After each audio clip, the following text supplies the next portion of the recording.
Friends, welcome in the second part of bricks, beads, and bones or Harappan civilization.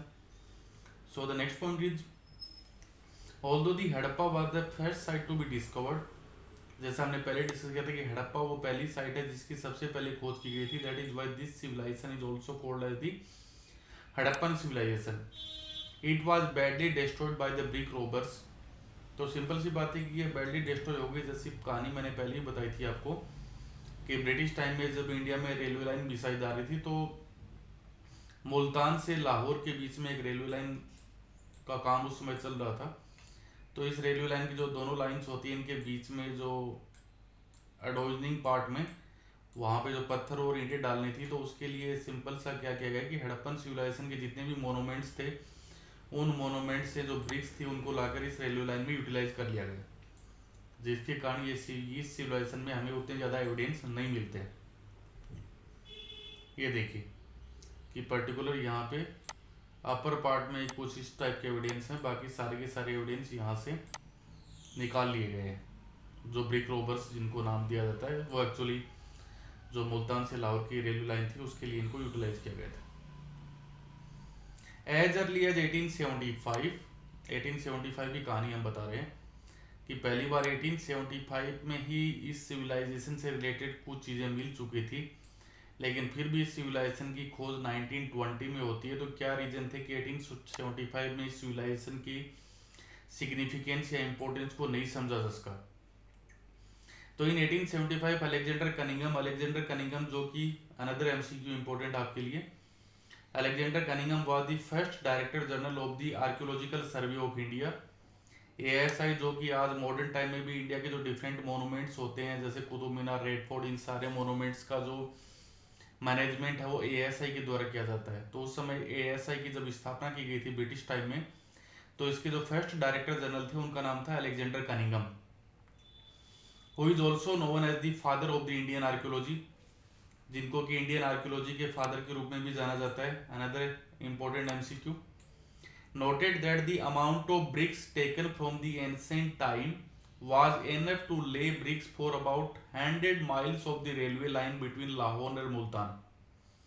तो Alexander Cunningham ने देखा कि हड़प्पा से इतनी सारी ब्रिक्स को ले जाया गया कि इस ब्रिक्स से लाहौर से मुल्तान के बीच की जो रेलवे लाइन जिसकी दूरी अराउंड 100 माइल्स थी उसको बिछाने के लिए इन सारी ब्रिक्स को यूज किया गया. ये अलेक्जेंडर कनिंगम ने देखा.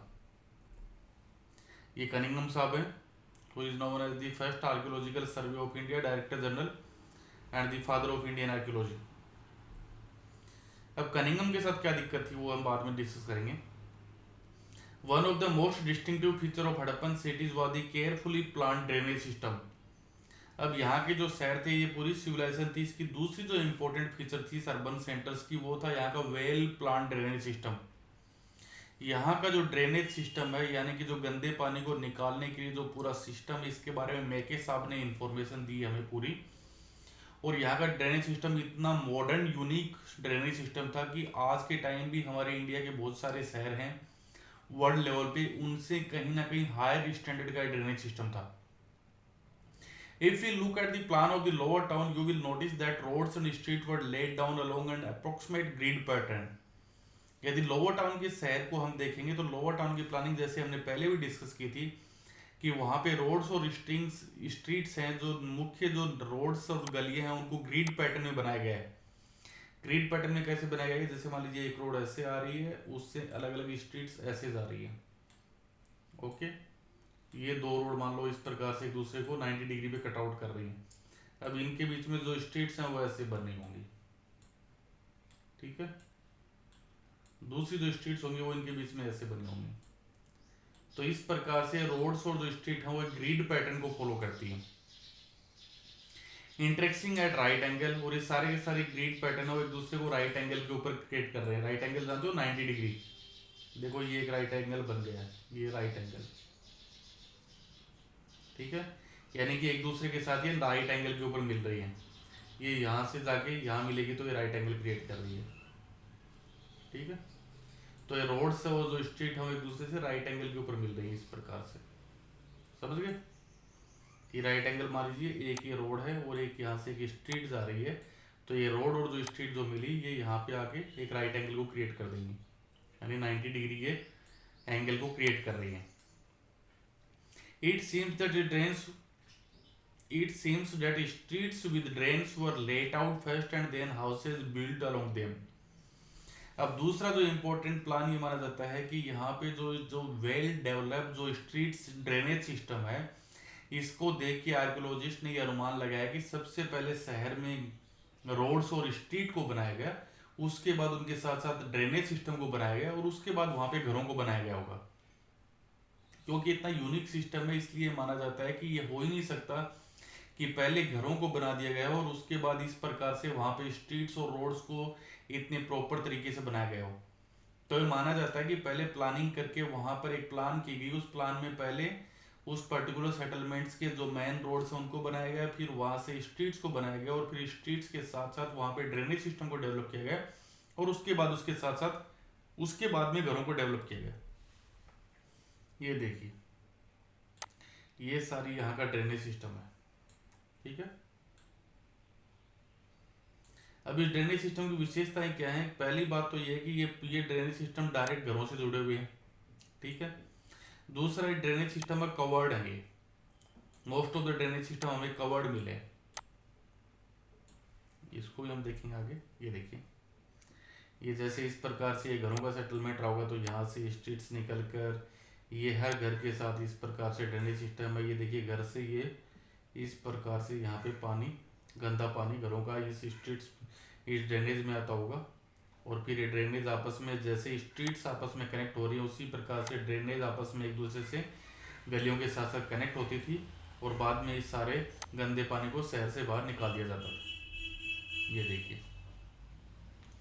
कि ये जैसे ये घर बने हुए हैं, ये उसकी मेन गलियां हो गई, रोड्स हो गई। अब इन घरों से आकर इस प्रकार से ड्रेनेज आकर इस मेन ड्रेनेज में आ रहा है, इस घर का ड्रेनेज यहाँ पे आ रहा है और यहाँ पे देख रहे हो ये भी ड्रेनेज सिस्टम ही है, लेकिन इस ड्रेनेज को देख रहे हो आप, ब्रिक्स के द्वारा इनको कवर किया गया, ठीक है, ईंटों के द्वारा इन्हें कवर किया गया।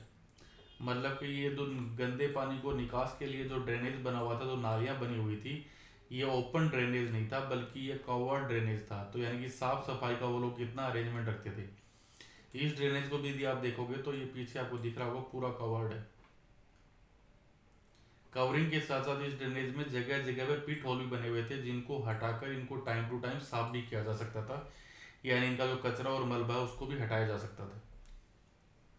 ये देखिए ड्रेनेज सिस्टम, ये यहाँ पे दोबारा से इनको कवर किया गया है ब्रिक्स के द्वारा। ये देखिए आपको साफ साफ कवरिंग दिखाई दे रही है। यहाँ पे ये ओपन ड्रेनेज है और ये आगे जाकर आप देख सकते हो कि यहाँ पे इसको कवर्ड किया गया है ईंटों के द्वारा। ये नेक्स्ट वन देखिए कि यहाँ पे पूरे शहर से होते हुए जो गंदा पानी है इसको यहाँ पे फिर पिट होल के अंदर डाला जाता होगा और यहाँ पे देखिए सारी ड्रेनेज है ये कवर्ड है और यहाँ पे फिर इस प्रकार से एक बड़ा सा होल बनाया जाता होगा जिस प्रकार मॉडर्न टाइम में हम देखते हैं, और उसके अंदर इस शहर का गंदा पानी आकर इकट्ठा होता होगा, ठीक है। ये देखिए कि किस प्रकार से नालियाँ निकलती हुई और नालियों से निकलते हुए किस प्रकार से इस होल के अंदर सारा सप्लाई पूरे शहर की यहाँ तक पहुँचाई जाती होगी। ये हम इनकी मेन रोड्स को देखें तो ये जिस प्रकार से गलियाँ आ रही हैं, ये रोड्स आ रही हैं और फिर यहाँ पे एडोजनिंग में रोड्स आपस में वेल कनेक्ट हो रही हैं, इधर से ये कनेक्ट हो रही होगी, तो इस प्रकार से इन रोड्स को आपस में कनेक्शन दिया गया होगा। ये देखिए, इसको बेटर तरीके से समझ सकते हैं कि राइट एंगल कैसे बन रहा है। एक रोड ये आ रही है और दूसरी रोड आपकी ये जा रही है और जहाँ भी ये मिल रही है तो वहाँ पर ये राइट एंगल को बना रही है। ये देखिए राइट एंगल बन गया। तो ये रोड जहाँ भी एक दूसरे से मैचअप कर रही है वहाँ पे राइट एंगल मतलब 90 डिग्री के एंगल को वहाँ पे क्रिएट कर रही है।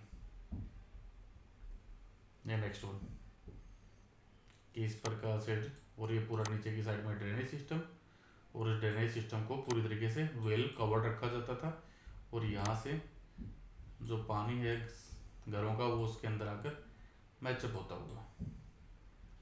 अब यहाँ पे दूसरी चीज़ आप और भी देख रहे होंगे, जैसे ये मेन स्ट्रीट है, तो इस मेन स्ट्रीट में जितने भी घर आपको दिखाई देंगे इनमें किसी भी घर का जो मेन डोर है वो इस मेन स्ट्रीट में नहीं है। इन सभी घरों का जो मेन डोर है वो स्ट्रीट से अलग है, ये भी इनके यूनिक फीचर है।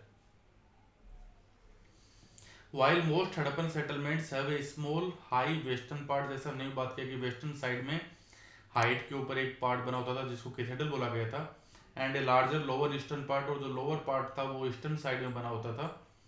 देयर वर वेरिएशन, लेकिन उसमें कुछ अंतर भी मिलते हैं, जैसे कि अंतर आपके एमसीक्यू के लिए इंपॉर्टेंट है। At site such as Dholavira and Lothal, Dholavira और लोथल दो ऐसी साइट हैं जो कि गुजरात में हैं। The entire settlement was fortified, यहाँ पे चाहे वो कैथेड्रल हो या लोअर टाउन हो, उन दोनों को ही फोर्टिफाइड किया गया है एक ही साथ, यानी कि उन दोनों को वहाँ पे अलग अलग नहीं किया गया है। And sections with in the town were also separated by walls, साथ ही जो सेक्शन के जो टाउन्स के जो अलग अलग सेक्शंस है उनको भी दीवारों के द्वारा अलग अलग किया गया है। The cathedral within Lothal was not walled off but was a built at a height, साथ ही लोथल के अंदर जो कैथेड्रल मिला है उसको किसी प्रकार की चार दीवारी से कवर नहीं किया गया है, बस वो एक हाइट के ऊपर बनाया गया है। तो ये दो ऐसे अपवाद हैं जो कि हमें लोथल और धोलावीरा से मिलते हैं, तो एमसीक्यू के लिए इनको ध्यान में रखेगा। The lower town eight Mohenjodaro provides examples of residential building, तो मोहनजोदारो में जब सारी लोअर टाउन की भी जब वहाँ पे पूरी खुदाई की गई है तो वहाँ से हमें पता चलता है कि वहाँ पर कॉमन पीपल के रहने के लिए रेजिडेंशियल बिल्डिंग्स बनी हुई थी।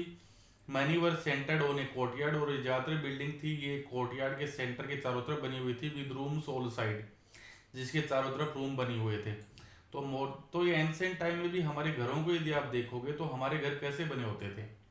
एंशिएंट टाइम में देखो हमारे घर, मान लो ये एक मेरा प्लॉट है, उसके अंदर क्या होता था, ये हमारा कोर्टयार्ड होता था, मतलब घर का मुख्य आंगन होता था, और इसके चारों तरफ क्या होता था, रूम्स बने होते थे ऐसे, इस प्रकार से, इस प्रकार से, इस प्रकार से, इस प्रकार से, ये चारों तरफ इसके रूम बने होते थे। कोर्टयार्ड जो कि कॉमन इलाका होता था जहाँ पर घर की सारी एक्टिविटीज को किया जाता था, ठीक है। तो इसी प्रकार के वहाँ पे मोहनजोदड़ो में बिल्डिंग मिली है जहाँ पर घर का जो सेंटर पार्ट है उसको कोर्टयार्ड यानी घर का आंगन बोला गया है, और उससे जुड़े हुए सारे रूम उसके चारों साइड में बने होते थे। ये देखिए, ये इस प्रकार से रूम आपस में वेल कनेक्टेड है, इससे समझिए आप। ये घर का हो गया कोर्टयार्ड, और उसके चारों तरफ ये रूम्स बने हुए हैं। ये एक रूम हो गया, ये घर का दूसरा कुएं वाला रूम हो सकता है, ये घर का अलग एक रूम हो गया, ये इसका घर का एंट्रेंस हो गया, घर के अंदर जाने का रास्ता, और ये यहाँ पे स्टेयर केसेस हैं, सीढ़ियाँ हैं। तो ये स्टेयर केसेस से ये पता चलता है कि सेकंड फ्लोर पे भी घर होते थे। फिर यहाँ पे दूसरा रूम हो गया, फिर एक रूम ये हो गया, और एक रूम आपका ये हो गया। तो इस प्रकार से इस घर की प्लानिंग में देखेंगे तो हमारा सेंटर क्या है, सेंटर होगा ये कोर्टयार्ड, और उसके चारों तरफ है एडोजनिंग में सारे के सारे रूम्स बने हुए हैं। अगली चीज तो आप देखोगे इस घर का जो आप प्रवेश द्वार देखोगे, ये देखिए घर का ये है मेन एंट्रेंस। इस एंट्रेंस से आप कभी भी कोर्टयार्ड में नहीं देख सकते हो डायरेक्ट, ठीक है। यानी कि घर की प्लानिंग इस प्रकार से की जाती थी कि प्राइवेसी का पूरा ध्यान रखा जाता था। पुराने टाइम में घरों में भी देखोगे कि घर का जो कोर्टयार्ड होता है वो ज्यादातर महिलाओं के लिए होता था, और बाहर की साइड में एक ऐसा रूम जिसको हमें नॉर्मली मॉडर्न टाइम में ड्राइंग रूम बोलते हैं, पुराने टाइम में इसको बैठक बोला जाता था। तो यहाँ से डायरेक्ट आप कोर्टयार्ड के अंदर नहीं देख सकते हो, तो इससे ये भी हम आइडिया लगाते हैं कि वो लोग अपनी प्राइवेसी का भी ध्यान रखते थे। साथ ही अगली चीज आप देखोगे लगभग हर घर में आपको कुएं देखने को मिलते थे, वेल्स देखने को मिलते थे। अब यदि इस कुएं तक भी किसी बाहर के पर्सन को अंदर जाना है तो इसको भी इस प्रकार से बनाया जाता था कि इससे भी कोर्टयार्ड को नहीं देखा जा सकता था। तो यानी कि वो लोग अपनी प्राइवेसी को फुल सेफ्टी में देखते थे। इसके अलावा ये जो मेन दीवार है इसकी साइड में यदि आप देखोगे तो आपको किसी भी प्रकार की कोई भी खिड़की विंडो आपको दिखाई नहीं देगी।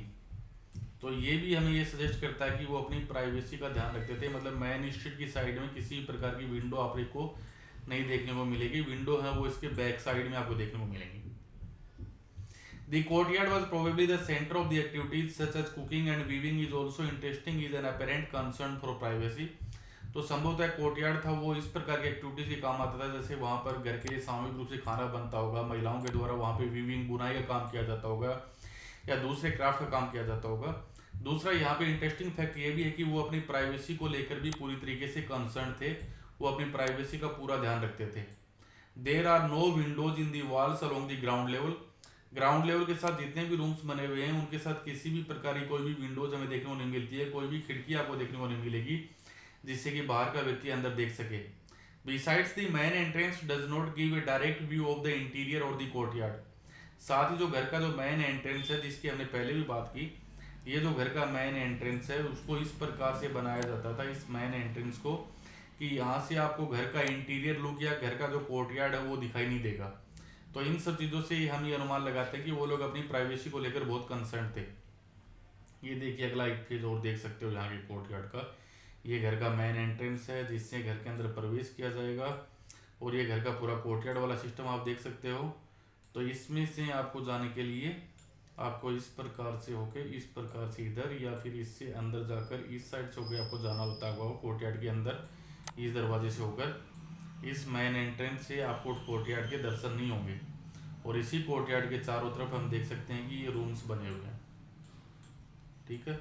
इसके चारों तरफ ये घर के अलग अलग रूम्स बनाए गए जाते थे। इसी कोर्टयार्ड से ऊपर एक स्टेयर केसेज भी जाती थी, सीढ़ियाँ भी जाती थी।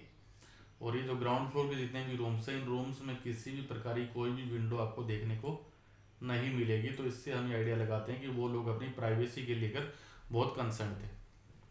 Every house has its own bathroom paved with bricks. हर घर के अंदर अपना एक बाथरूम होता था जो कि पक्की ईंटों से बना होता था।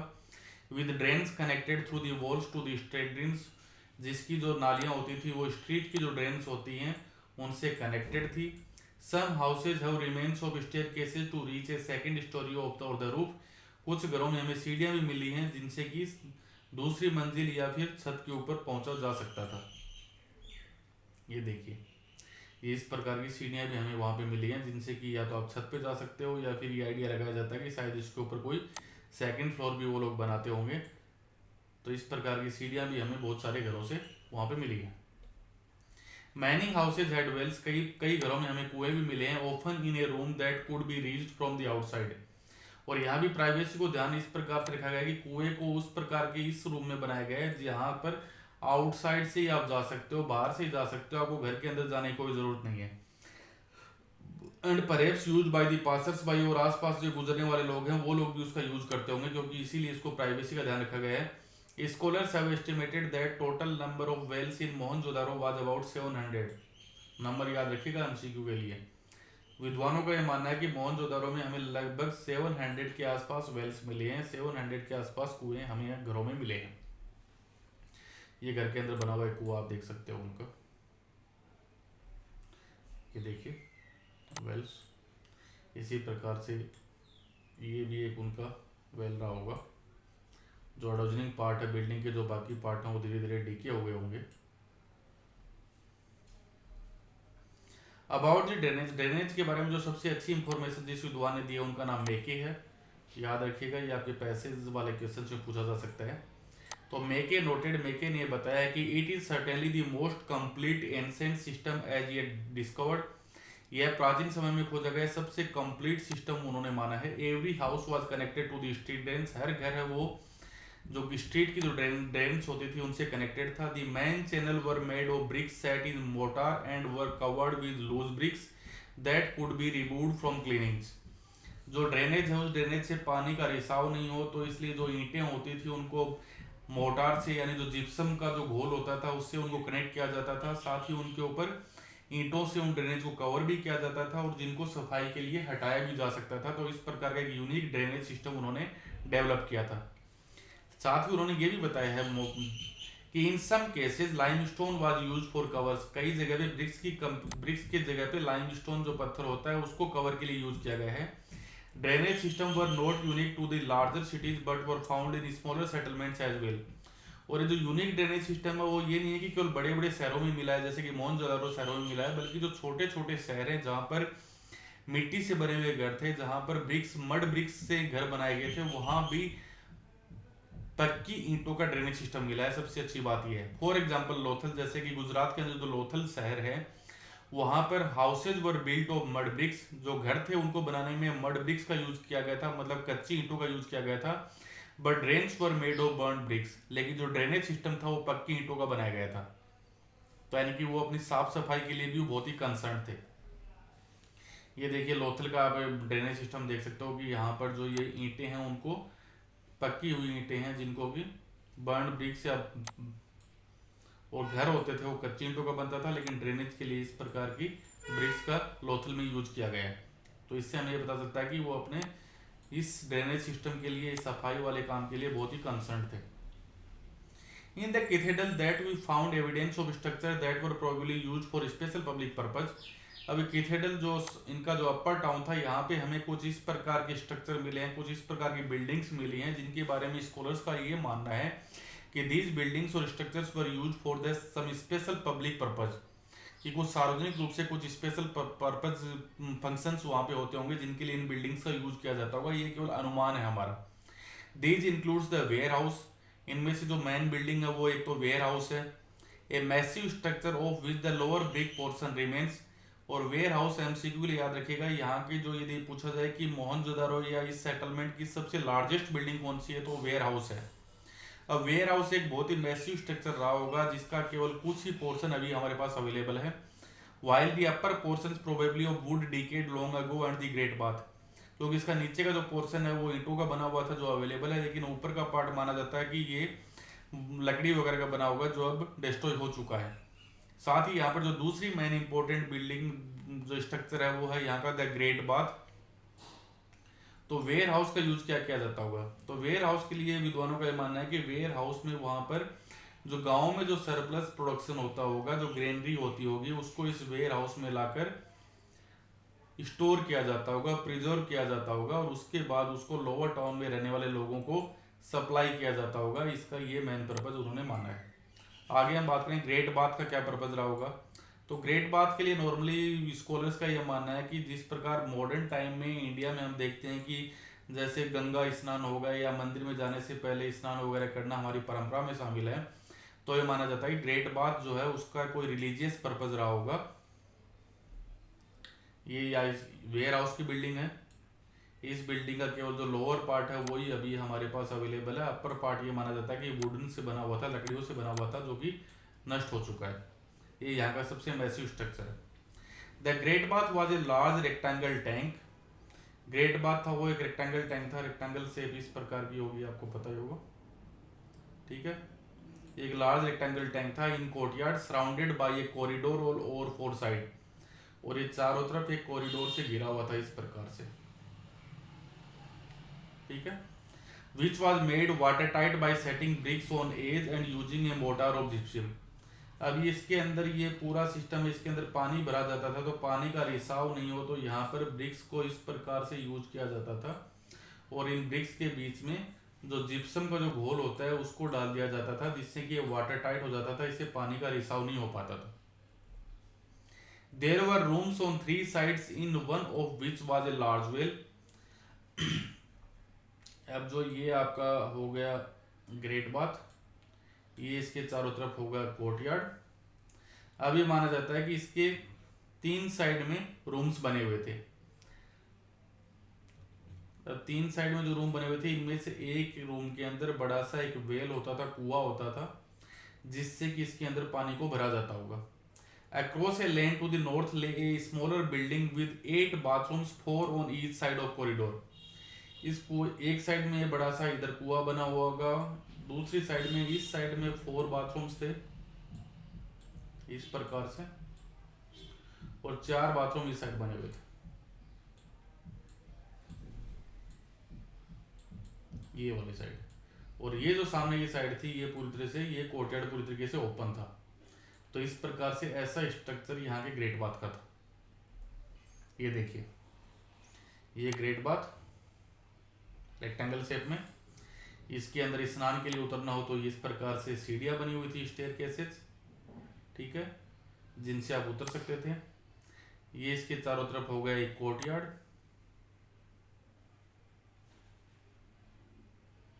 ओके। इस कोर्टयार्ड में यदि आप देखोगे तो इस साइड में 1 2 3 4 इस प्रकार से 4 बाथरूम इस साइड में है, 4 बाथरूम इस साइड में होते थे, और इधर एक बड़ा सा वेल होता था, और इस साइड में ये पूरा स्ट्रक्चर ओपन होता था। ये नेक्स्ट वन दोबारा से आप देख सकते हो कोर्टयार्ड, कि इसके अंदर उतरने के लिए सीढ़ियाँ बनी हुई हैं, इसके अंदर पानी भरा जाता होगा, इस साइड से भी इसमें सीढ़ियाँ बनी हुई हैं, साथ ही इसमें जो ईंटें थी, इन ईंटों को जिप्सम का जो मोटार होता था उसकी हेल्प से वाटर टाइट किया जाता था ताकि पानी का रिसाव नहीं हो। और ये देखिए, हम एक इमेजिनेशन कर सकते हैं कि लोग इस प्रकार से आके इसमें शाही स्नान करते होंगे फॉर द रिलीजियस मैटर, और उसके बाद अपने कपड़े वगैरह चेंज करने के लिए जो दोनों साइड में 4-4 बाथरूम बने हुए होते थे उनका यूज़ किया जाता होगा। और एक साइड में यहाँ पे जो बड़ा सा कुआं बना हुआ था उसका यूज इस ग्रेट बाथ को फिलअप करने के लिए किया जाता होगा। ये देखिए, दोबारा से हम आइडिया लगाए तो ये उनका ग्रेट बाथ हो गया, ये दोनों साइड में इनके हो गए बाथरूम्स, ठीक है। और इस साइड में माना जाता है कि यहाँ पे ये बड़े बड़े कुएं बने हुए थे जिनसे इसमें पानी को फिलअप किया जाता था। ये 3D व्यू में भी देखो तो इस प्रकार से ये आपका ग्रेट बाथ है। ये इस प्रकार से बाथरूम, इधर भी बाथरूम उन्होंने बना रखे हैं, इधर से एक कुआं होता होगा और इधर का साइड है वो एंट्रेंस एकदम से ओपन होता होगा, ठीक है। The uniqueness of the structure as well as the context in which it was found, the cathedral with several distinctive buildings has led scholars to suggest that it was meant for some kind of special ritual bath. अब जो upper part का ये माना गया कि जिसका नाम भी कैथेड्रल दिया गया है और इसको सेफ्टी के लिए भी रखा जाता था, तो ज़्यादातर विद्वानों का ये मानना है कि जो अपर पार्ट में कुछ ना कुछ ऐसे लोग रहते होंगे जो कि शहरों को कंट्रोल करते होंगे। तो इसी प्रकार के लोग कुछ अलग अलग टाइप के रिचुअल्स, जो रिलीजियस रिचुअल हो सकते हैं या किसी अलग टाइप का रिचुअल हो सकता है, इस प्रकार के रिचुअल्स में पार्टिसिपेट करने से पहले वो स्नान बाथिंग पर्पज के लिए इस ग्रेट बाथ का यूज करते होंगे। ये विद्वानों का एक अनुमान है। Archaeologists generally use certain strategies to find out whether there were social or economic differences among people living within a particular culture. अब देखिए, कोई भी पर्टिकुलर कल्चर होती है, कोई भी सोसाइटी होती है, कोई भी सिविलाइजेशन होती है, उस सिविलाइजेशन में सारे रहने वाले लोग एक जैसे नहीं होते हैं। They have some differences. अब उन लोगों के बीच में डिफरेंसेस किसी टाइप के हो सकते हैं, जैसे लोगों के बीच में इकोनॉमिक डिफरेंसेस हो सकते हैं, सोशल डिफरेंसेस हो सकते हैं, देयर में भी सम पॉलिटिकल डिफरेंसेस ऑल्सो। तो आर्कियोलॉजिस्ट है, अब इतनी पुरानी सभ्यता, 4000-5000 साल पुरानी सभ्यताओं में इस प्रकार के डिफरेंसेस अवेलेबल हैं या नहीं है, उसके लिए आर्कियोलॉजिस्ट किस टेक्निक का यूज करते हैं, वो उसके बारे में डिस्कस कर रहे हैं। सो जो पहली टेक्निक जिसका वो यूज करते हैं वो है बर्लियर साइट्स। अब ये बर्लियर साइट्स का क्यों यूज किया जाता है? बर्लियर साइट्स उनको बोलते हैं कि आदमी के मरने के बाद उस समय हड़प्पा में जैसे मॉडर्न टाइम में लोगों को जलाया जाता है, तो उस समय क्रिमिनेशन नहीं किया जाता बल्कि लोगों को दफनाया जाता था। तो नॉर्मली हम देखते हैं कि मिस्र की जो सभ्यता या मेसोपोटामियन सिविलाइजेशन में हमने देखा है कि लोगों को जब मरने के बाद वहाँ पे उनको बर्लियर साइट में दफनाया जाता था, तो उनके साथ बहुत सारे ऑब्जेक्ट्स को भी उसमें डाल दिया जाता था। और ये माना जाता था कि आने वाले टाइम में, क्योंकि उनका विश्वास था कि जो मरने के बाद जो अगली लाइफ है उस नेक्स्ट लाइफ में ये इस प्रकार के टूल्स वगैरह उनकी हेल्प करेंगे। तो मिस्र में यदि आपने देखा हो तो बहुत सारे आपको ऐसे पिरामिड भी राजाओं के मिलेंगे। उन पिरामिड्स में राजाओं के साथ, उनकी ममीज के साथ, उनके जितने भी लाइफ से रिलेटेड उनके ऑर्नामेंट्स थे, उनके गहने थे, जो टूल्स हैं, उनकी आर्मी के भी पार्ट्स हैं, उनके हथियार हैं, उन सबको उसमें रख दिया जाता था। इसी प्रकार से साउथ के अंदर भी यदि आपको इस प्रकार के बर्लियर साइट्स मिलेंगे जिसमें आयरन से रिलेटेड बहुत सारे टूल्स लोगों के साथ दफनाए जाते थे। तो आर्कियोलॉजिस्ट का ये, अब मान लीजिए हम अज्यूम करते हैं कि मान लीजिए दो बर्लियर साइट की जब मैं खुदाई कर रहा हूँ या आप खुदाई कर रहे हो बीइंग एज ए आर्कियोलॉजिस्ट, और एक बर्लियर साइट में आपको देखने को मिलता है कि वहाँ पर बहुत सारी कीमती वस्तुएं दफनाई गई हैं, जैसे मान लीजिए गोल्ड है, सिल्वर, इस प्रकार की कीमती वस्तुएं उसके साथ दफना दी गई हैं। एक साइट ऐसी मिलती है जिसमें हमें इस प्रकार की कोई भी कीमती वस्तुएं नहीं मिलती हैं। तो इससे हम क्या डिफरेंस निकाल सकते हैं? इससे हम ये एज्यूम कर सकते हैं कि जिस पर्टिकुलर पर्सन के साथ इस प्रकार के वैल्यूएबल आइटम्स को रखा गया है उसका सोसाइटी में एक यूनिक या अलग पोजीशन रही होगी, वो सोसाइटी को, अपर क्लास को रिप्रेजेंट करता होगा, उस सोसाइटी में वो एक रिच पर्सन रहा होगा, और जिसके साथ कुछ कॉमन टूल्स रखे गए हैं, कॉमन मटेरियल रखा गया है या कुछ भी नहीं रखा गया है, तो उसके लिए हम ये एज्यूम कर सकते हैं कि वो सोसाइटी के पुअर सेक्शन को रिप्रेजेंट करता होगा। तो इससे हमें ये पता चल जाता है कि इस पर्टिकुलर सोसाइटी के अंदर भी सोशल और इकोनॉमिक डिफरेंसेस अवेलेबल थे। तो इसीलिए जब आर्कियोलॉजिस्ट के द्वारा हड़प्पन सिविलाइजेशन में जब इस प्रकार की स्टडी की गई है, तो सबसे बड़ा फैक्ट ये है कि हम वहाँ हड़प्पा की किसी भी प्रकार की स्टडी से हम ये नहीं बता सकते कि लोगों के बीच में सोशल और इकोनॉमिक डिफरेंसेस अवेलेबल थे या नहीं थे। अब उसका रीजन क्या है? उसका रीजन, जो पहला जो प्लानिंग स्टडी जो यूज करते हैं, जो टेक्निक वो यूज करते हैं, वो बर्लियर साइट्स को स्टडी करना। तो हड़प्पा में जब बर्लियर साइट्स को स्टडी किया गया, at burials in Harappa sites the dead were generally laid in pits.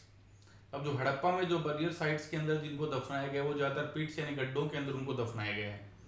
अब उसमें सबसे बड़ी दिक्कत यह है कि हड़प्पा में हमें ऐसी कोई भी बर्लियर साइट नहीं मिली है जिसमें लोगों के साथ किसी प्रकार की कीमती वस्तुओं को रखा गया हो, जिससे कि हमें ये आइडिया लगे कि लोगों के बीच में सोशल और इकोनॉमिक डिफरेंसेस थे। तो इसलिए आर्कियोलॉजिस्ट की जो पहली टेक्निक है कि लोगों की जो बर्लियर साइट्स है उनका अध्ययन करके वो पता लगा सकते हैं कि लोगों में सोशल और इकोनॉमिक डिफरेंसेस थे या नहीं थे। ये टेक्निक हड़प्पा में फेल हो जाती है। देखिए सिंपल सा, in fact in the excavations at the cemetery in Harappa in the mid 1980s, but on the whole it appears that the Hadappans did not believe in burying precious things with the dead. ये हड़प्पा की जितनी भी सेमेंट्री हैं, जो भी कब्रिस्तान है, जब उनकी खुदाई की गई, उनका अध्ययन किया गया, तो ये पाया गया कि हड़प्पा के लोग मरे हुए लोगों के साथ किसी भी प्रकार की कीमती वस्तुओं को दफनाने में विश्वास नहीं करते थे। तो इससे आर्कियोलॉजिस्ट की जो पहली टेक्निक है कि सेमेंट्री का अध्ययन करके, कब्रिस्तानों का अध्ययन करके वो पता लगा लेते थे कि लोगों में सोशल और इकोनॉमिक डिफरेंसेस थे, वो टेक्निक यहाँ पे फेल हो जाती है। क्योंकि हड़प्पा की किसी भी साइट में, किसी भी बर्लियर साइट में हमें ऐसा कोई भी एविडेंस नहीं मिलता है। ठीक है, ये देखिए नॉर्मल उनके बर्लियर साइट्स, ये कुछ एविडेंस जरूर मिलते हैं कि एक ही पीट होल के अंदर दो लोगों को एक साथ दफना दिया गया है। ये देखिए यहाँ पर दो अलग अलग बॉडी को एक ही साथ डाल दिया गया है। कुछ एविडेंस वहाँ मिलते भी, लेकिन वो बहुत ही कॉमन है। जैसे यहाँ पे पोइट्री आपको मिल जाती है, मिट्टी के बर्तन मिल जाते हैं, लेकिन इनको हम प्रीशियस नहीं मान सकते, तो इनसे भी हमें कोई भी कंक्लूजन नहीं मिलता है। ये भी देखिए यहाँ पर ये एक बर्लियर साइट है जिसमें मेल फीमेल को एक साथ दफनाया गया है, लेकिन इनसे भी कोई सोशल डिफरेंसेस का नहीं पता चलता है। यहाँ पे देखिए साइट्स के अंदर आपको पोर्ट्स वगैरह जरूर मिल जाते हैं, लेकिन कोई प्रीशियस ऑब्जेक्ट वहाँ पे नहीं मिलता है। ये एक अनदर बर्लियर साइट है। तो इस प्रकार से आर्कियोलॉजिस्ट ये जानने में असफल रहे हैं कि हड़प्पा में किसी प्रकार के सोशल डिफरेंसेस इन साइट्स के बेस पे अवेलेबल थे या नहीं थे। ये नेक्स्ट बर्लियर साइट है। तो हड़प्पा की ज़्यादातर साइट से हमें केवल स्केलेटन्स ही मिलते हैं, बाकी कोई भी ऑब्जेक्ट वहाँ से नहीं मिल पाता है। These were another burial site. दूसरी जो स्ट्रेटेजी जो होती है, उनकी दूसरी जो प्लानिंग होती है आर्कियोलॉजिस्ट की सोशल डिफरेंसेस को पता करने की, वो होती है स्टडी आर्टिफैक्ट्स, कि आर्टिफैक्ट्स का अध्ययन किया जाए।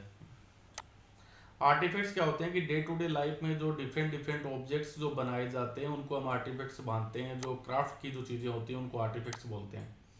अब नॉर्मली ये है कि देखिए सोसाइटी में दो प्रकार की चीज़ें हैं जो लोग यूज़ करते हैं। एक होती है यूटिलिटियन टाइप और दूसरी होती है लग्जूरियस। जैसे इसको सिंपल से एग्जांपल से समझे कि हमारे घर में यदि कोई गेस्ट आते हैं तो हम उनको एक अलग टाइप की, जैसे मान लीजिए आपके घर में नॉर्मली हर घर में आपको मिडिल क्लास में देखने को मिलेगा कि चाय के लिए दो सेट होते हैं, एक आपके बोन चाइना वाले या फिर स्पेशल टाइप के कप होते हैं। तो कोई स्पेशल गेस्ट आते हैं तो हम उनके लिए उस टाइप के कप में चाय सर्व करते हैं। और डे टू डे लाइफ में तो हम स्टील के गिलास में भी चाय पी लेते हैं, कांच के गिलास भी यूज़ कर लेते हैं, टूटे हुए कप को भी यूज़ कर लेते हैं। ठीक है, तो इस दूसरा होता है यूटिलिटियन ऑब्जेक्ट। तो यूटिलिटियन ऑब्जेक्ट वो होता है कि जिसकी डे टू डे लाइफ में यूटिलिटी है। और एक होता है लग्जूरियस ऑब्जेक्ट। तो लग्जूरियस आइटम वो होते हैं जो कि लग्जरी को रिप्रेजेंट करते हैं, जो कि हम कुछ स्पेसिफिक ओकेजन पे ही जिनको यूटिलाइज करते हैं, या फिर वो बहुत कीमती होते हैं, हर व्यक्ति उसको अफोर्ड नहीं कर सकता है। तो किसी के घर में भी यदि हम जाएं, मान लीजिए सिंपल सा आज के मॉडर्न टाइम में हम जाएं और जाते ही हम देखते हैं कि किसी घर में 60 इंच का टीवी लगा हुआ, वो एक लग्जरियस आइटम है, तो उससे पता लग जाता है कि सोसाइटी के अंदर वो एक रिच पर्सन होगा। और ब्लैक एंड व्हाइट या सिंपल सा 32 इंच का एलईडी टीवी तो आज के टाइम में एक यूटिलिटी आइटम बन चुका है, जो लगभग सभी घरों में देखने को मिल जाता है। मैं एग्जांपल के थ्रू आपको बता रहा हूँ दोनों में क्या डिफरेंसेस है। तो इसी प्रकार से हम देखते हैं कि वहाँ भी कुछ ऐसे ऑब्जेक्ट्स आर्कियोलॉजिस्ट को मिले हैं जिनको वो इन दोनों कैटेगरी में डिवाइड कर सकते थे, लेकिन यहाँ भी आर्कियोलॉजिस्ट के सामने बहुत सारी दिक्कतें आ रही हैं और उससे वो यहाँ भी वो एक फाइनल कंक्लूजन पे नहीं पहुँच पा रहे हैं। उसका रीज़न क्या है वो हम देख लेते हैं। द फर्स्ट कैटेगरी यानी कि जो यूटिलिटियन ऑब्जेक्ट हैं include the objects of daily use made fairly easily out of ordinary materials such as stone और क्ले। कि जो यूटिलिटियन ऑब्जेक्ट हैं वो ज़्यादातर डेली यूजेज के ऑब्जेक्ट हैं जिनको कि उन सामान्य रिसोर्सेज से बनाया गया है, जैसे कि स्टोन से बने होंगे या चिकनी मिट्टी क्ले से बने होंगे। Archaeologists assume objects were luxurious if they are rare or made from costly। अब आर्कियोलॉजिस्ट लग्जरियस ऑब्जेक्ट उनको मानते हैं जो या तो बहुत ही कीमती स्ट्रक्चर से बने हो, यानी किसी कीमती रॉ मटेरियल से बने हो। अब कीमती रॉ मटेरियल किसे मानेंगे? प्रीशियस रॉ मटेरियल क्या होगा उनके लिए? यानी कि ऐसा रॉ मटेरियल जो कि लोकल रूप से अवेलेबल नहीं होगा, जिसको कि किसी दूसरी जगह से लाया गया होगा और उसके बाद उससे बनाया गया होगा। तो इस प्रकार की चीजें हैं वो कीमती होंगी, तो उनको केवल वही लोग यूटिलाइज कर पाएंगे जो कि उस सोसाइटी में रिच लोग होंगे। ठीक है।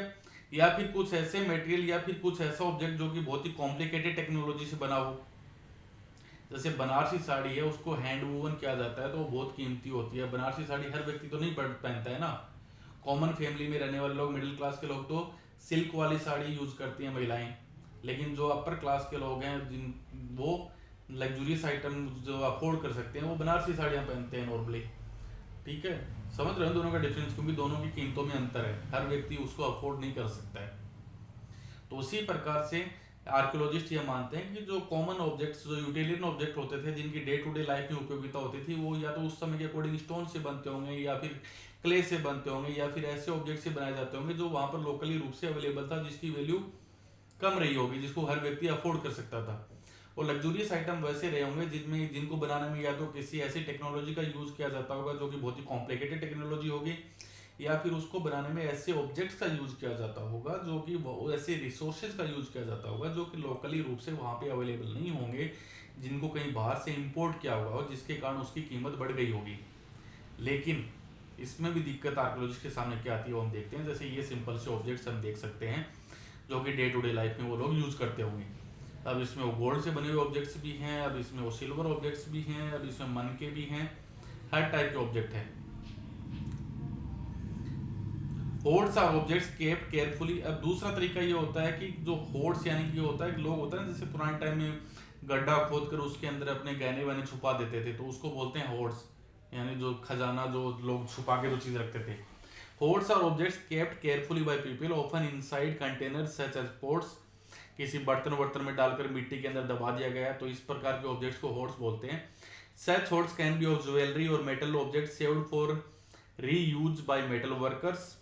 तो इस प्रकार के होर्ड्स हो सकता है ज्वेलरी के हों, गहनों के हों, या फिर कुछ ऐसे मेटल ऑब्जेक्ट हों जिनको बाद में मेटल वर्कर्स के द्वारा रीयूज किया जा सकता हो। तो इस प्रकार के ऑब्जेक्ट्स को के अध्ययन से भी हम पता कर सकते हैं कि सोसाइटी में डिफरेंसेस थे या नहीं थे। बट वी फाइंड, अब हड़प्पा में हमें क्या मिला है कि we find that rare objects made of valuable materials are generally concentrated in large settlements. कि रेयर ऑब्जेक्ट्स यानी ऐसे ऑब्जेक्ट जो कि बहुत ही कम मिलते थे वो ज्यादातर वहां के जो बड़े बड़े सेटलमेंट्स थे वहीं तक सीमित हैं, मोहनजोदारो और हड़प्पा में। And are rarely found in smaller settlements, और जो छोटे सेटलमेंट्स हैं वहां पर वो लगभग रेयर हैं, लगभग बहुत ही कम है। तो इनसे हमें एक आइडिया तो लग जाता है कि जो ज्यादातर जो कीमती वस्तुएं थी, वैल्यूएबल आइटम्स थे, वो बड़े शहरों तक ही सीमित थे। कॉमन सेंटर्स थे, उन सेंटर्स तक या उन सेंटर्स में रहने वाले लोगों तक उनकी पहुंच नहीं थी। For example, miniature pots of faience perhaps used as a perfume bottle. जो फियांस होता है उससे बने हुए जो मिनिएचर पोर्ट होते थे, जिनको सामान्यतः हो सकता है उस समय परफ्यूम की बोतल के रूप में यूज किया जाता होगा, are found mostly in Mohenjodaro और हड़प्पा। जो कि ज्यादातर मोहनजोदारो और हड़प्पा में हमें मिलता है, जो कि इस सिविलाइजेशन के दो मेन सेंटर हैं, बड़े सेटलमेंट्स हैं। And there are none from small settlements like Kalibangan. और कालीबंगा जैसे जो छोटे सेंटर होते हैं वहां से इस प्रकार का कोई भी ऑब्जेक्ट हमें नहीं मिलता है। Gold too was rare and at present probably precious. और गोल्ड भी शायद उस टाइम एक रेयर मेटल रहा होगा और उस समय कीमती भी रहा होगा।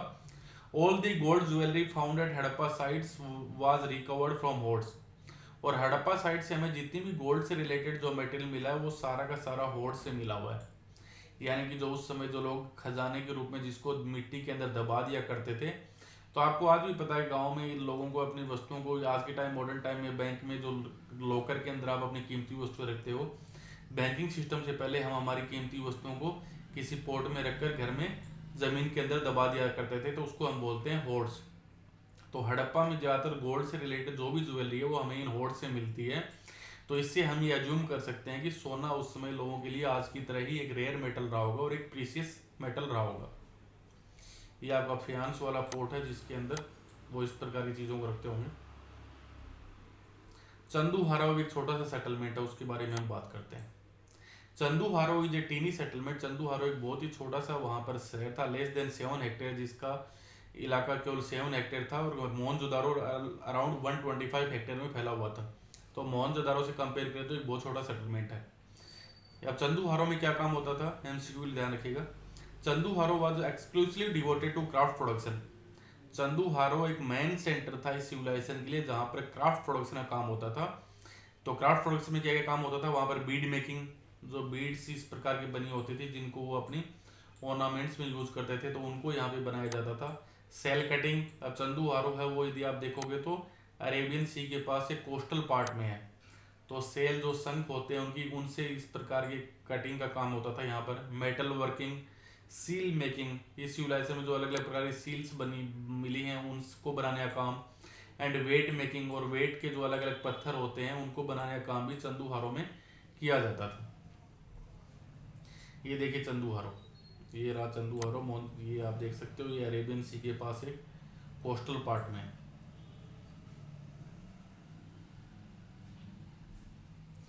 ये आपकी बीड्स के द्वारा इस प्रकार से मालाएं वगैरह बनाई जाती थी, ये है वो beads. The variety of materials used to make beads is remarkable. अब बीड्स को बनाने के लिए जो मटेरियल था वो बहुत ही अलग अलग टाइप का मटेरियल यूज किया जाता था, क्योंकि यदि इस बीड्स को आप दोबारा ध्यान से देखोगे तो इस बीड्स में कलाकारी करने के लिए क्या है, यदि इसमें बीच में कलरफुल स्टोन्स भी डाल दिए जाते होंगे, इन तीनों के कलर्स को भी देखोगे तो डिफरेंट है। तो इन बीड्स को अलग अलग टाइप के ऑब्जेक्ट्स को यूज किया जाता था ताकि इनमें अलग अलग कलरफुल बीड्स को तैयार किया जा सके। जैसे स्टोन, जिस स्टोन से बनाए, जैसे कैरलिन नाम से एक पत्थर होता था जिससे रेड कलर मिलता था, एक जास्पर नाम से एक पत्थर होता है, क्रिस्टल, क्वार्ट्ज, स्टेटाइट में, और साथ ही जो मेटल का यूज किया जाता था वो थी copper, bronze and gold, and shell, faience and terracotta और ब्रंट क्ले। तो इन सब चीज़ों को यूज करते हुए वो बीड्स को बनाते थे। अब हम वन बाय वन इनको पिक्चर्स के द्वारा यदि हम देखें तो ये आपका कैरलिन है, ठीक है, जिससे कि वो रेड बीड्स को तैयार करते थे। नेक्स्ट वन जास्पर, ये इस प्रकार से कैरलिन से एक बीड्स तैयार हो गई। ये आपके स्टोन्स, जिनको जैस्पर वाले स्टोन्स थे, इनसे अलग अलग कलरफुल चीजें बनाते थे। ये देखिए रेड जैस्पर, ये क्वार्ट्ज हो गया आपका, ठीक है। तो ये इस प्रकार के अलग अलग इन स्टोन्स को यूज करते हुए बीड्स बनाते थे। ये आपका नेक्स्ट स्टोन है, ये फिर आपका स्टेटाइट हो गया। तो इस प्रकार से आप समझ रहे हो कलरफुल स्टोन्स के कैसे वो बीड्स तैयार करते थे। ये देखिए, ये देखिए, this one and this one. अब यह कि स्टेटाइट से जो माइक्रो बीड बनाई जाती थी वो आज भी हमारे लिए एक पजल है कि इस स्टेटाइट से इतनी माइक्रो बीड, एक पत्थर से इतना महीन काम कैसे पॉसिबल था उनके लिए। उनके पास ना, क्योंकि हमें पता कि मेटल में वो आयरन के बारे में नहीं जानते थे, तो इसलिए उनके टूल्स थे वो भी केवल किससे बने होते होंगे, मुश्किल से ब्रॉन्ज से बने होंगे, कॉपर से बने होंगे या टिन से बने होंगे, इस प्रकार के एलॉय से बने हुए टूल्स होंगे। तो किस प्रकार से वो स्टेटाइट से इस प्रकार के माइक्रो बीड्स बना लेते थे, ये still remains A puzzle for the archaeologist जो कि एंशिएंट टेक्नोलॉजी के बारे में अध्ययन करते हैं। तो उनके लिए आज भी एक पजल है कि कैसे स्टेटाइट पत्थर से वो इस प्रकार के माइक्रो बीड्स को तैयार करते थे। Archaeologist experiments have revealed that the red colour of Carolyn was obtained. अब कुछ चीज़ों के बारे में आर्कियोलॉजिस्ट ने पता कर भी लिया है कि आर्कियोलॉजिस्ट के जो एक्सपेरिमेंट्स हैं वो हमें दिखाते हैं कि जो रेड कलर ऑफ कैरलिन है वो कैसे मिलता होगा उन्हें। Red colour of Carolyn was obtained by firing the yellowish raw material and beads at various stage of production. कि एक येलो कलर का एक रॉ मटेरियल होता था और बीड्स होती थी, उनको प्रोडक्शन के अलग अलग टाइम पे जब जलाया जाता था तो उससे रेड कैरलिन का कलर उनको प्राप्त हो जाता था। Specialised drills have found at Chandu. तो इस प्रकार का जो क्राफ्ट प्रोडक्शन का काम है, इससे रिलेटेड जो ड्रिल्स हैं वो हमें 3 जगह से मिलती हैं बुक के अकॉर्डिंग, एमसीक्यू में याद रखिएगा। पहला चंदू, दूसरा लोथल, और अभी जिसकी खोज हुई है वो है धोलावीरा। तो these 3 centres were specialised centres for the craft production in Indus valley civilisation. Chanhudaro, Lothal and Dholavira. Chanhudaro Pakistan में है, Lothal and Dholavira in Gujarat in India. ये देखिए किस प्रकार से वो बीड्स को बनाते थे। नागेश्वर एंड बालाकोट। अब जो नागेश्वर और बालाकोट इसी टाइम एक कंटेम्प्रेरी सिविलाइजेशन है जो कि यहीं पे डेवलप हो रही थी। तो Nageshwar and Balakot both settlements are near the coast, और ये दोनों ही सेटलमेंट है वो कोस्टल पार्ट के पास है। These were specialised centres for making shell objects. अब ये दोनों सेटलमेंट हैं जो कि कोस्टल पार्ट में है, तो जो सेल्स हैं वो वहीं पे समुद्र से मिलते हैं। तो नागेश्वर और बालाकोट एमसीक्यू याद रखिएगा, Nageshwar and Balakot were the important settlement which were the specialised centres for the shell making.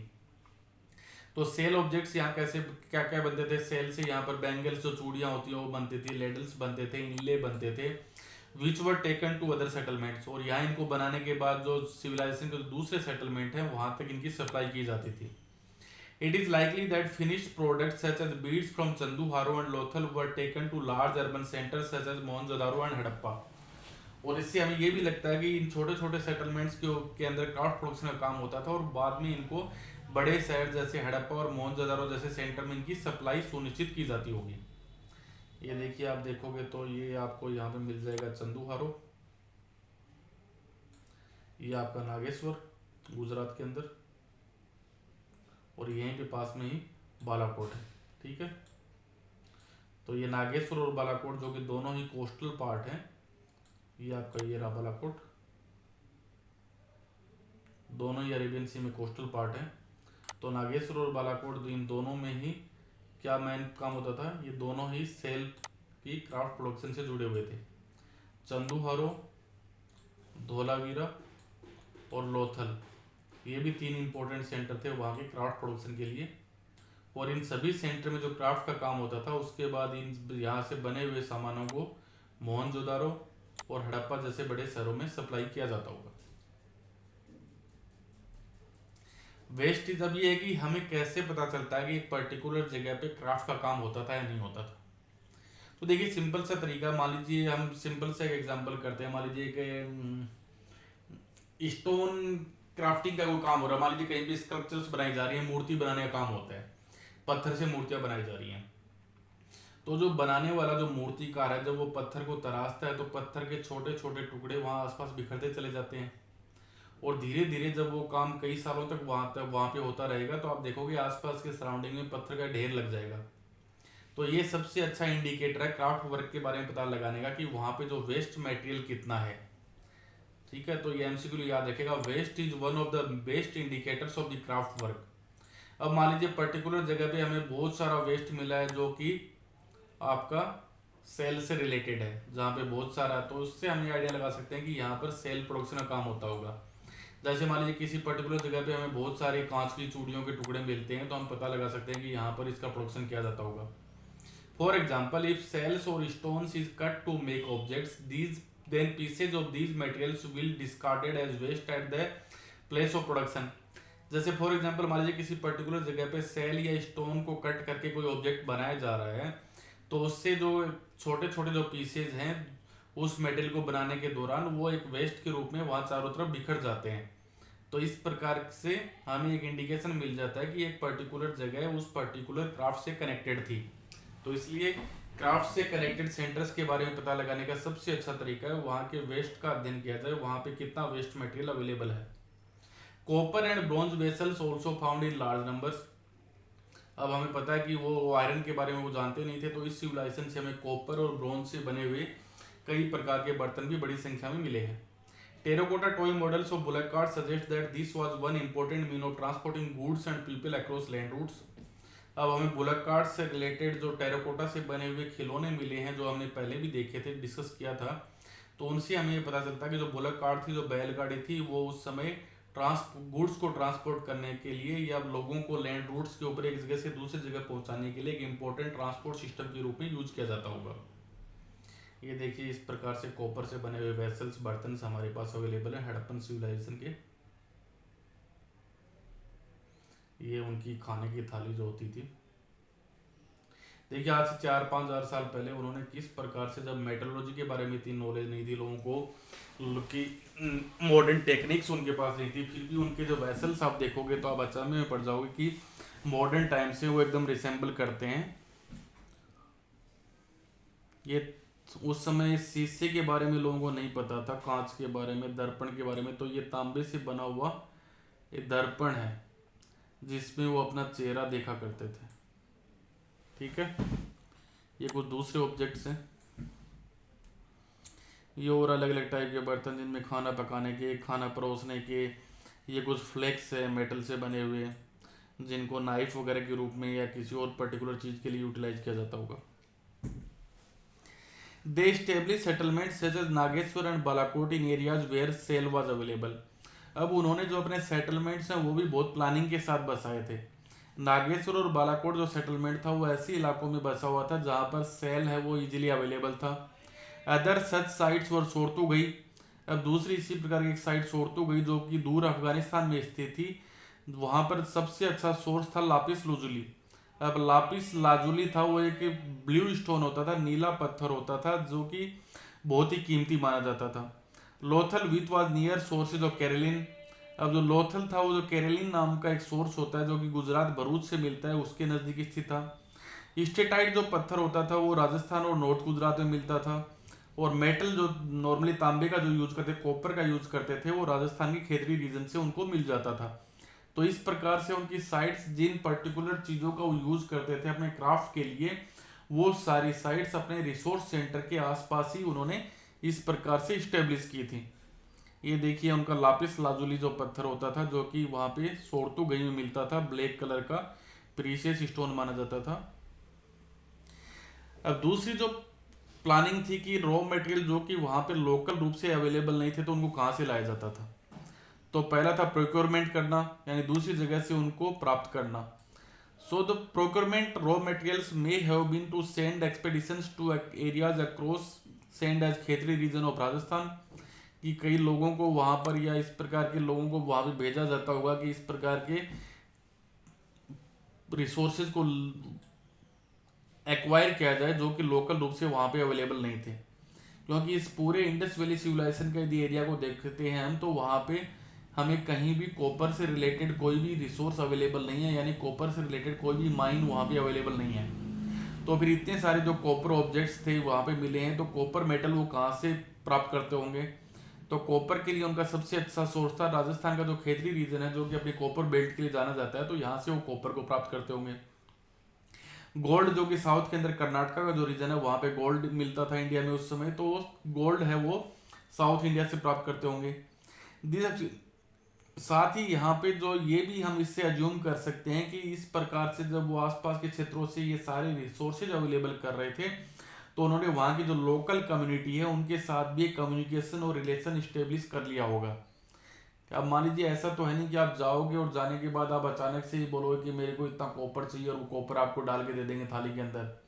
तो पहले उन्होंने अपने तरफ से कुछ अभियान भेजे होंगे, कुछ लोगों को भेजा होगा, लोगों ने वहाँ के लोगों से कम्युनिकेशन इस्टेब्लिश किया होगा, जो व्यापार करने के लिए, ट्रेड करने के लिए जो रूल्स एंड रेगुलेशंस हैं उनको इस्टेब्लिश किया होगा। उसके बदले में उन्होंने अपनी तरफ से जो क्राफ्ट की चीज़ें जो वो समुद्र से प्राप्त करते थे, क्योंकि ये लोग कोस्टल के पार्ट थे और राजस्थान का जो पार्ट है वो कोस्टल से बहुत दूर है, तो इसलिए उन्होंने अपने इसके बदले में हो सकता है सेल ऑब्जेक्ट्स दिए हो राजस्थान के लोगों को और वहाँ से उनको उसके बदले में कॉपर मिला हो, क्योंकि उस समय कोई मनी सिस्टम इस प्रकार का है नहीं, तो बार्टर सिस्टम का यूज किया जाता होगा।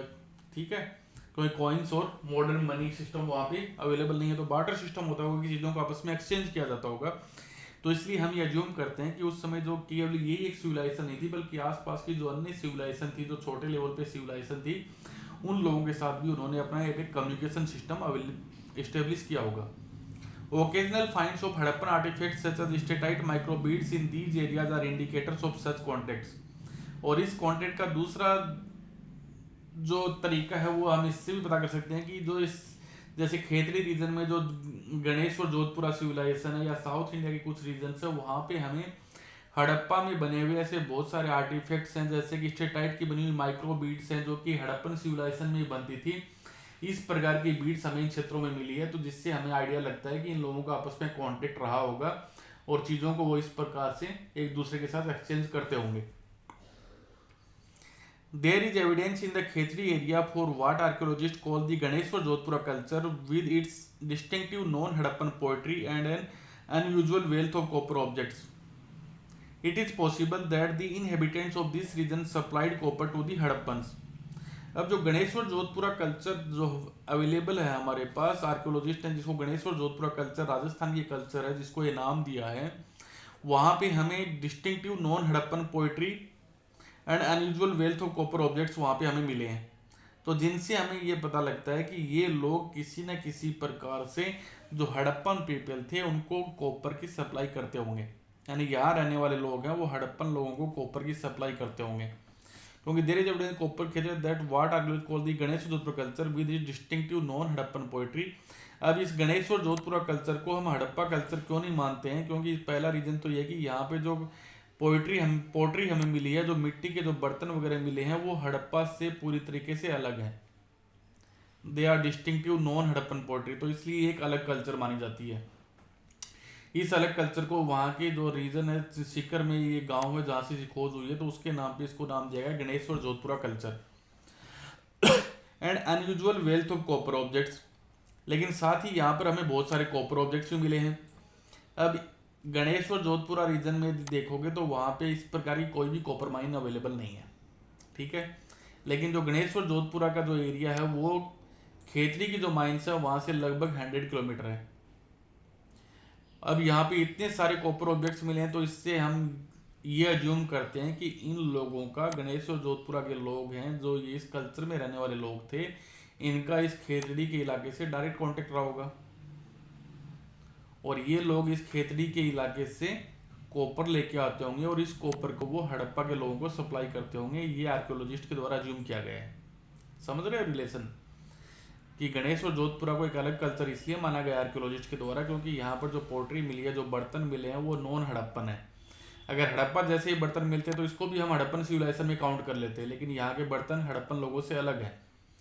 अब यहाँ पे दूसरा ये है कि बहुत सारे कॉपर ऑब्जेक्ट्स भी मिले हैं, जबकि यहाँ पे कॉपर का कोई भी सोर्स नहीं है। तो फिर इतने सारे कॉपर ऑब्जेक्ट यहाँ पे कहाँ से आए होंगे, तो वो ऑब्जेक्ट्स माना जाता है कि आए होंगे खेतड़ी रीजन से, जो कि यहाँ से अराउंड 100 किलोमीटर है। तो इसलिए माना जाता है कि भाई जो इस कल्चर के लोग थे वो खेतड़ी से कॉपर लेके आते होंगे और उसकी सप्लाई हड़प्पा के लोगों को करते होंगे। नेक्स्ट वन, ये देखिए, ये आपका गणेश और जोधपुरा कल्चर, जो यहाँ पे राजस्थान का जो सिक्कर डिस्ट्रिक्ट है वहाँ पे इसका डेवलपमेंट हुआ है। बीच में राजस्थान की एक दूसरी कल्चर है जो बनास और रिवर के पास है, जिसको आहड़ कल्चर बोला गया है। ये जोरवे कल्चर यहाँ पे महाराष्ट्र की बेल्ट में डेवलप हो रही थी उसी समय राजस्थान में, जो नेक्स्ट चैप्टर में हम पढ़ेंगे। और ये हड़प्पन सिविलाइजेशन है। तो यहाँ पे ये लोग खेतड़ी के रीजन से कॉपर वगैरह को प्राप्त करने के बाद हड़प्पन कल्चर के लोगों को इसकी कॉपर ऑब्जेक्ट्स की सप्लाई करते होंगे, ठीक है। Friends, now we are discussing about the map work related to this chapter.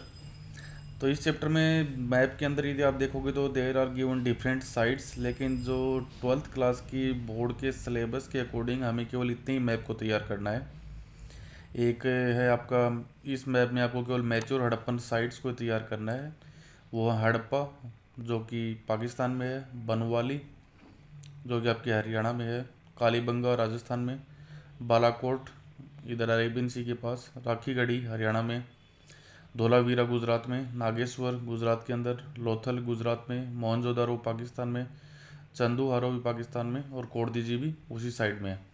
तो चलिए 1 बाय 1 इतनी साइट्स को देखते हैं। तो आपकी बुक में जो मैप में जितनी भी दे रखी हैं वो सारी साइट्स को आपको तैयार नहीं करना है, आपको केवल ये 11 साइट्स हैं, इन्हीं को ही अपने मैप वर्क के लिए तैयार करना है। तो ये लीजिए, एक बार हम सबको देख लेते हैं। ये देखिए, यहाँ पे जो पंजाब का जो बॉर्डर है, यहाँ पे जहाँ पे लाहौर होता है उसके पास में हड़प्पा है, यानी हड़प्पा पाकिस्तान में एकदम अलग से आपको दिखाई दे जाएगा। अपर साइड में पंजाब की साइड लगा हुआ, J&K की साइड में। तो इसको थोड़ा ध्यान से देखिएगा, ठीक है। यहाँ पे थोड़ा कन्फ्यूज़न हो जाता है। यहाँ पे राजस्थान के एकदम टिप के साथ यदि सटा हुआ आपको दिखाई दे तो कोटदीजी है, और उसी के पैरेलल डिस्टेंस के ऊपर है तो मोहनजोदारो है, और उसके नीचे देखोगे तो ये आपके पाकिस्तान के अंदर इससे जस्ट नीचे गुजरात के ऊपर दिखाई दे तो चंदूहारो है। ये गुजरात की इस पोर्ट के ऊपर, कोस्टल पार्ट के ऊपर दिखाई धोलावीरा। इस टिप के ऊपर दिखाई दे, देखो गुजरात वाली जो टिप ऐसे करके यो बनती है टिप, तो इस टिप के ऊपर दिखाई दे तो वो आपका हो गया नागेश्वर। और यहाँ पे जो एक फनल बनी हुई है, खाड़ी बनी हुई है, यहाँ पर आपका है लोथल। राजस्थान में केवल एक ही साइट है, तो राजस्थान में कहीं भी निशान बना हुआ है आपके लिए कोई हड़प्पन साइट का, तो वो सिंपल से होगा आपका कालीबंगा। ठीक है। हरियाणा में भी एक ही साइट है जो आपकी होगी बनवाली, और एक ही साइट आपकी पंजाब के अंदर इन्होंने दे रखी है राखीगढ़ी। और इसको अलग से देखते हैं।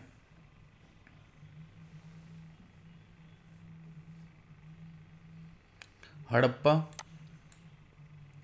मोहनजोदारो, इसी के पहले कोट दीजी, फिर यहाँ पे ये चंदूहारो, और ये पोर्ट सिटी के रूप में एक बालाकोट पाकिस्तान में, फिर ये धोलावीरा, फिर यहाँ पे नागेश्वर, फिर लोथल, राजस्थान में कालीबंगा।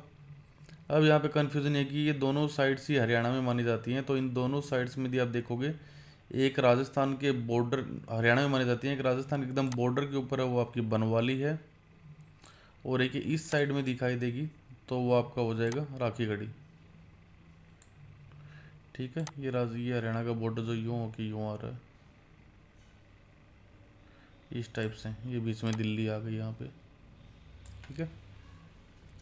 और अलग से देखते हैं, चलो दोबारा। ये इंडिया का मैप है इस प्रकार से। तो यहाँ पे मेन साइट मेहरगढ़ है, वो हमारा पार्ट नहीं है, हमारे सिलेबस का पार्ट नहीं है। तो यहाँ पे हड़प्पा, उसके नीचे की साइड में राजस्थान के पहले देखोगे तो मोहनजोदारो, और इस साइड में ये स्टिप के ऊपर आपका लोथल है। नेक्स्ट वन अगेन, राजस्थान की एक ही साइट है कालीबंगा, इस साइड ये यहाँ पे हड़प्पा, ये यहाँ पे मोहनजोदारो, इस टिप के ऊपर यहाँ धोलावीरा, और इसके एकदम ऊपर यहाँ देखोगे तो आपको नागेश्वर मिल जाएगा, यहाँ पे आपका लोथल हो गया, और ये हरियाणा के अंदर आपको राखीगढ़ी मिल जाएगी। Next one. अब कुछ हैं जो यहाँ पे आपके एमसीक्यू में पिक्चर्स दी होती हैं, और उन पिक्चर्स को आपको आइडेंटिफाई करना होता है। तो ये जो पिक्चर है, ये इसका नाम आपको लिखना होगा प्रिस्ट किंग। इसको इजीली आप आइडेंटिफाई कर पाओगे, लेकिन नाम इसका सही लिखना आपको एग्जाम में प्रिस्ट किंग। ये जो पिक्चर है वो मदर गॉडेस की मानी जाती है, जो मातृ देवी वहाँ पे मानी जाती थी, उसको आइडेंटिफाई करना है। नेक्स्ट वन ये है, वहाँ पे एक सील की पिक्चर है। तो इस सील की पिक्चर में देखोगे तो इसको प्रोटोसिव या हड़प्पन सील, यानी इस हड़प्पा से मिली हुई सील को प्रोटोसिव का नाम दिया गया। ये देखिए, ये माना गया है कि ये जो आराधना की जा रही है इस बंदे के द्वारा, ये भगवान शिव जी का उन्होंने नाम दिया है, जो कि एक गलत इंटरप्रिटेशन है। लेकिन हिस्टोरियंस इसे शुरुआत से ही प्रोटोसिव के नाम से जानते हैं, जिसके चारों तरफ एनिमल्स को दिखाया गया है। ये डिफरेंट डिफरेंट एनिमल्स इसके चारों तरफ हैं, और ये बीच में एक योगी के रूप में आराधना कर रहा है, तो इस सील को नाम दिया गया है प्रोटोसिव। ये नेक्स्ट वन एक हड़प्पा की सील है। तो इसमें देखोगे तो ये जो डीर है, इसके केवल एक ही सींग है आपको, सिंगल, तो इसको बोला गया हड़प्पन यूनिकॉर्न सील। और नेक्स्ट वन देखोगे तो ये है हड़प्पा में बने हुए copper tools, and this is the water reserve at Dholavira. जैसा हमने पहले बात की थी कि इसमें उतरने के लिए इस प्रकार से सीढ़ियाँ भी बनी हुई हैं। तो ये है आपका धोलावीरा, जो कि गुजरात में है, वहाँ का वाटर रिजर्व। ये एक ड्रेन है जो कि मोहनजोदारो से मिली है। ये मोहनजोदारो की पिक्चर है, जहाँ पर ये ड्रेन है कि ये मकानों के बीच से इस प्रकार से एक नाली जाती थी, एक ड्रेन जाती थी। तो ये आपकी मोहनजोदारो की पिक्चर है, ड्रेन इन मोहनजोदारो। ये हड़प्पन टेराकोटा कार्ट, जिसमें आप देख सकते हो कि आगे दो बुल लगे हुए हैं, पीछे बुलक कार्ट है, और एक बंदे को बैठा रखा है। तो ये हड़प्पन टेराकोटा कार्ट, बच्चों के खेलने का खिलौना था एक तरह से ये।